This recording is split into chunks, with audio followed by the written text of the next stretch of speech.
Hey everyone, welcome to this week's Weekly Crop, and this week we are talking about LED tube lights. Now these things are growing in a huge amount of popularity. You may be familiar with the Astera tubes or the Quasar Science tubes, but this is from Nanguang. Nanguang, if you're not familiar with the company, is part of the parent company that also owns LED Go. So they're going to share a lot of technologies with LED Go and a lot of designs, but in particular this is a model that's just specific to Nanguang. And what's great about it, like all the other sort of LED tube lights, is that number one, they're just like a fluorescent tube. So if you're familiar with Kino Flow fixtures, these will retrofit right into Kino Flow fixtures, which is awesome. So you can remove those old worn out fluorescent tubes and pop these in and keep the fixture. But you can just mount them as you want on their own. And not only do they create a great high quality white light from a pretty wide color range from 26 up to I believe 6500 Kelvin, but they're also RGB, just like all the other ones. And so you can do a lot of really amazing creative things. And I think if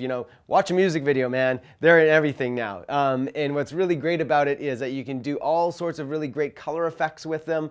And you can kind of add whatever colors you want, but you can also daisy chain them. So you can master and slave them, and then do different runs with them and all sorts of things. And so there's a lot of really endless creative opportunities that you have with this particular light. Today I have with me the 2-foot version and the 4-foot version. Now, the 2-foot version draws a mere 12 watts of power and costs $430 Canadian. The 4-foot version draws 32 watts of power and costs $720 Canadian. So a little bit more value when you get the longer version. Now, in terms of operation, they operate the same.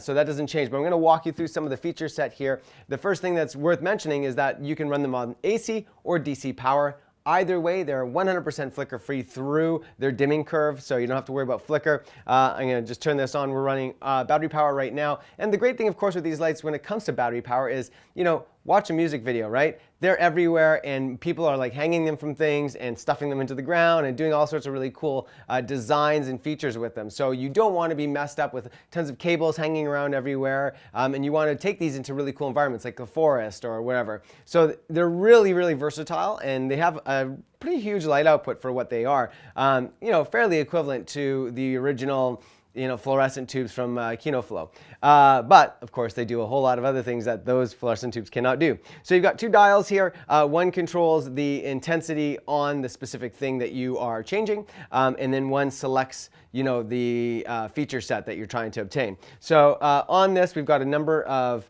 buttons here that I can choose from, and sort of quick selections, and then I've got my display here so I can completely read out what I'm trying to achieve. So in this particular case right now, I'm going to just start with our CCT. So this is our just our basic tungsten to daylight color curve, and I'm at 6500 degrees Kelvin right now, and I'm just going to dial that all the way down to our 27. So you can see pretty simple there, to be expected. Then I've got two really cool color options. One is I've got HSI, and HSI is the one I use probably the most when it comes to these pixel tubes or anything like this, which is that I can just dial in the exact color that I'm looking for. And actually here I have to crank up my saturation. There we go.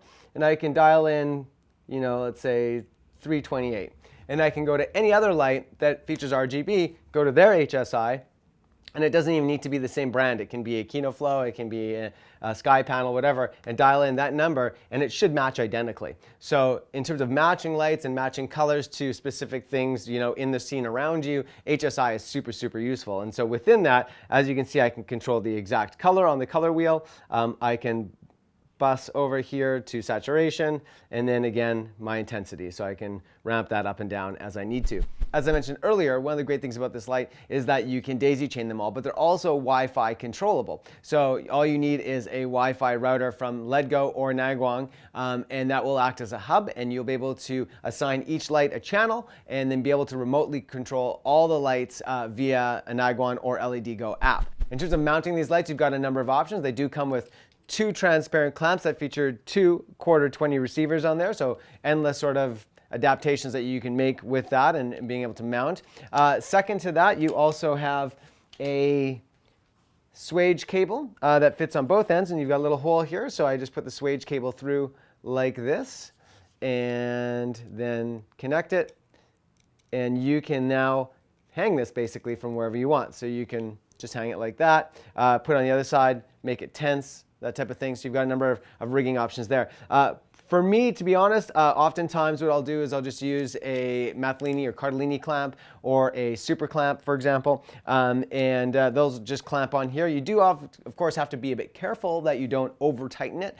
So just a nice little snug tighten, and that will hold them up, and then you can do a variety of things. Now, if that doesn't suit your fancy, there is a special rigging system that they have for this light that you can buy extra, and let me introduce that to you right now.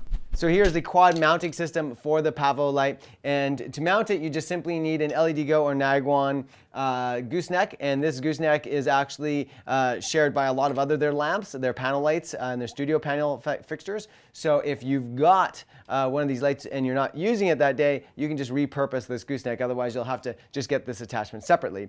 Very simply, it just goes on through these attachment points here, clips in really quick, snaps in, and then there's a little just securing thread in the back there, which will attach. Make sure that these guys are back, and I'm just going to pop this up here, and they simply clip on, and I should probably spin that around a bit. There we go, and there you have it. And I can just turn that on, and bada bing, bada boom. And that about wraps it up for us today. Thanks so much for watching. And as always, if you want more information on this light or any of the other products that we have, please visit us at vistek.ca. And as for now, thank you so much for watching. Go out there, have fun, and happy shooting.